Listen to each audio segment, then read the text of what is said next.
Kagulat World, hindi nakakahaka. Totoo na. Pinoy nga ang ina ni Dylan Harper, ang second overall pick ng 2025 NBA Draft na kinuha ng San Antonio Spurs. At ang mas nakakagulat, may litrato na ng kanyang Filipina mother na lumabas habang ang buong mundo ay abala sa pag-usbong ng bagong NBA star. Tayong mga Pilipino ay biglang napatigil dahil bahagi pala tayo ng kwento niya. Hindi lang basta Phil-Am si Dylan Harper. Sa dugo at puso, may lahing Pilipino siya. At kung hindi pa sapat yon, may isa pa tayong dahilan para mapatingin.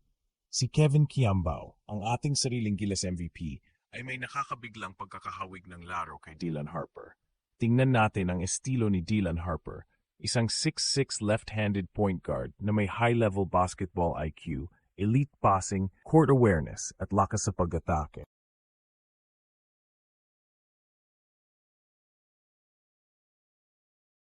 Hindi siya flashy gaya ng ibang top prospects, pero grabe ang composure niya. Halos parang college vet na ang maturity niya sa game. Ang mga analysts sa ESPN at Bleacher Report ay paulit-ulit na binabanggit kung gaano kahusay magbasa ng depensa si Harper at kung gaano ka-effective ang kanyang ball distribution kahit under pressure.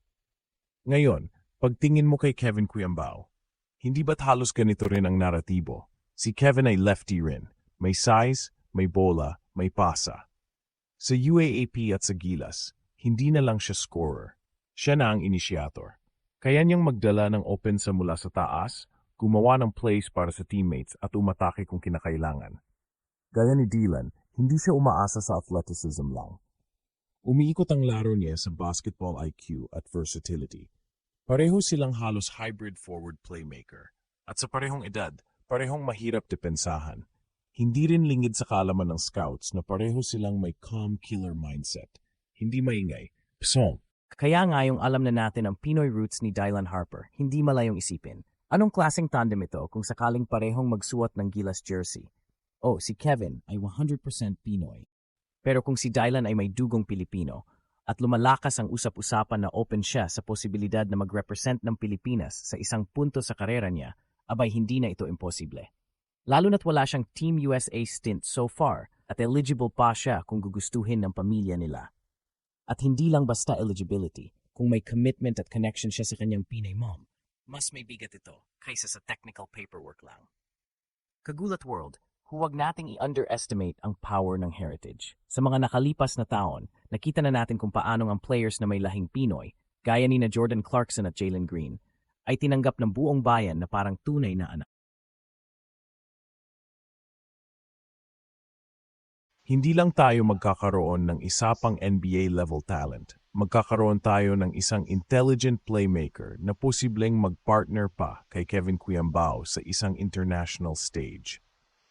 Mula sa style of play hanggang sa leadership qualities, hindi malayo ang comparison ni na Kevin at Dylan. Pareho silang hindi takot humawak ng bola sa crucial moments. Pareho rin silang versatile sa depensa. Kayang mag-switch, mag-rotate at hindi liability off the ball. At higit sa lahat, parehong may pagka-unselfish.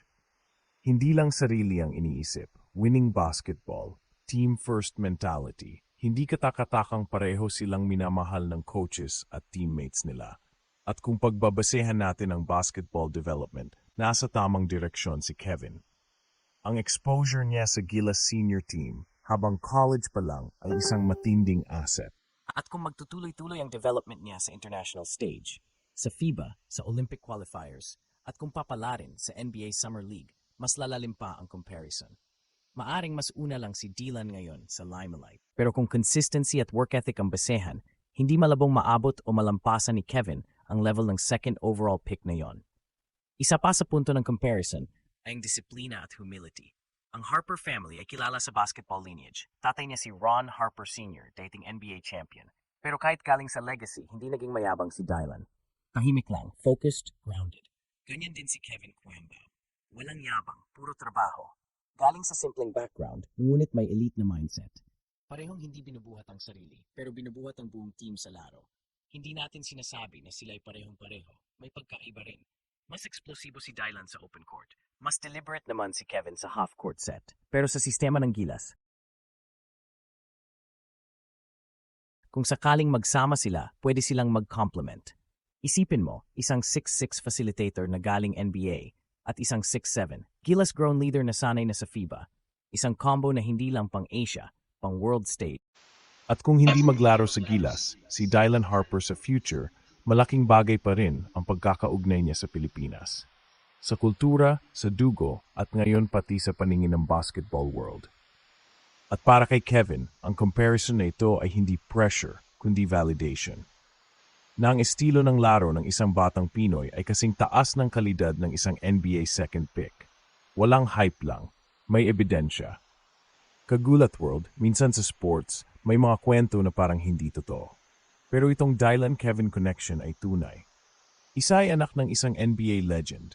Ang isa ay produkto ng kalye, ng UAAP, ng Gilas. Parehong galing sa ibang mundo, pero pareho ng lingwahe, basketball. At sa dulo, pareho silang patunay na kahit saan ka nang galing, basta may puso, disiplina at galing, kaya mong gulatin ang mundo. At kung sakali, sa mga susunod na taon, makita natin silang dalawa, magkasama sa isang koponan o magkalaban sa Olympic stage, siguradong hindi lang headline ang gagawin nila. Gagawa sila ng kasaysayan dahil si Dylan Harper Pinoy at si Kevin Cuyambao para sa Pilipinas. Isang koneksyon na hindi sinasadya, pero posibleng magbunga ng bagong yugto sa kasaysayan ng international basketball. Kagulat word, kung may isang bagay na napatunayan sa kwentong ito, ito ay ang kapangyarihan ng koneksyon. Hindi lang koneksyon ng dugo, kundi ng pagkakapareho sa disiplina, determinasyon at pagmamahal sa laro. Si Dylan Harper at Kevin Cuyambao ay dalawang halimbawa ng mga atleta na, sa kabila ng magkaibang landas, ay nagtagpo sa parehong klaseng respeto mula sa basketball community. Sa darating na panahon, habang patuloy na umaakyat sa taas ng kanilang mga karera ang dalawang ito,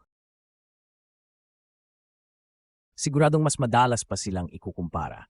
Pero sa halip na pagtapatin, baka mas makabubuti kung pag-isipan natin ang posibilidad na sila ay magtulungan sa isang koponan, sa isang laban, para sa isang bandila.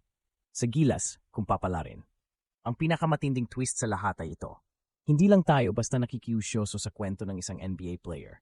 Isa tayo sa pinag-ugatan niya. Isa tayo sa kanyang pinagkukunan ng inspirasyon.